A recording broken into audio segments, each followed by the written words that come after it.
Digital अहिल्यानगरच्या हाती आलेली आत्ताच्या घडीची मोठी बातमी. फरार अभिषेकवर कोर्टाचा हल्लाबोल. हजर नाही तर संपत्ती जप्त. अहिल्यानगरमध्ये गंभीर गुन्ह्यांमध्ये नाव असलेला आरोपी अभिषेक कळमकर पुन्हा चर्चेत आलाय. महिला अत्याचार, धमकी, जबरदस्तीने संबंध, व्हिडिओद्वारे ब्लॅकमेलिंग अशा गंभीर कलमांखाली गुन्हा दाखल असतानाही अभिषेक कळमकर अद्याप पोलिसांच्या ताब्यात आलेला नाही. न्यायालयाने अटक वॉरंट जारी केल्यानंतरही आरोपी फरारच राहिला. पोलिसांनी जिल्ह्यासह राज्यभर शोध मोहीम राबवली, मात्र आरोपीचा कुठेही ठावठिकाणा लागला नाही. दरम्यान न्यायालयाने कडक भूमिका घेत आरोपी विरोधात जाहीरनामा जारी केलाय. तात्काळ न्यायालयात हजर राहण्याचे आदेश देण्यात आले आहे. जर आरोपी न्यायालयासमोर हजर झाला नाही तर त्याला अधिकृतरित्या फरार आरोपी घोषित करण्यात येणार असून त्याची संपत्ती जप्तीची कारवाई सुरू केली जाणार आहे.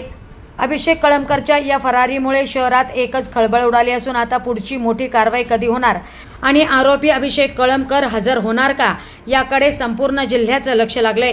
Bureau report, digital Ahilyanagar.